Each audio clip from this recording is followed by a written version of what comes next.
இந்த பூமியில் மிகப்பெரிய உயிரினமான ப்ளூ வேல் என்னும் நீலத் திமிங்கலமானது சாகும் தருவாயில் தன் நிலையை அறிந்து தன் வசிப்பிடத்தை விட்டு 100 மைல்களுக்கு அதிகமா நீந்தி செல்கிறது. இறுதியாக அது ஒரு டைவ் அடித்து ஆழ்கடலை நோக்கி சென்று இறந்துவிடும்.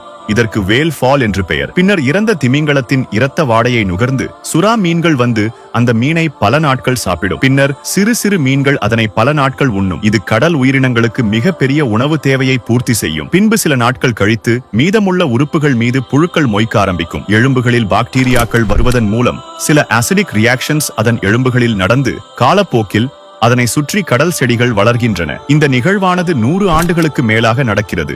இதன் மூலம் பல கடல்வாழ் உயிரினங்கள் பயன் பெறுகிறது. அல் குர்ஆன் 11:6 கூறுகையில், இன்னும் உணவளிக்க அல்லாஹ் பொறுப்பேற்றுக் கொள்ளாத எந்த உயிரினமும் பூமியில் இல்லை. மேலும் அவை வாழும் இடத்தையும் இருக்கும் இடத்தையும் அவை மடிந்து அடங்கும் இடத்தையும் அவன் அறிகிறான். இவை அனைத்தும் லவ்ஹுல் மஹ்ஃபூல் என்னும் தெளிவான புஸ்தகத்தில் பதிவாகி இருக்கின்றன. ஆகவே ஒரு திமிங்கலத்தை வைத்து அல்லாஹ் பல உயிர்களுக்கு உணவளித்தான் என்பதையும் நீலத் திமிங்கலத்தின் இறுதி நேரம் இந்த குர்ஆன் வசனத்தை உண்மைப்படுத்துகிறது என்பதையும் நம்மால் அறிந்து கொள்ள முடிகிறது. இந்த வீடியோ உங்களுக்கு பயனுள்ளதாக இருந்தால் அனைவருக்கும் இந்த வீடியோவை ஷேர் பண்ணுங்க.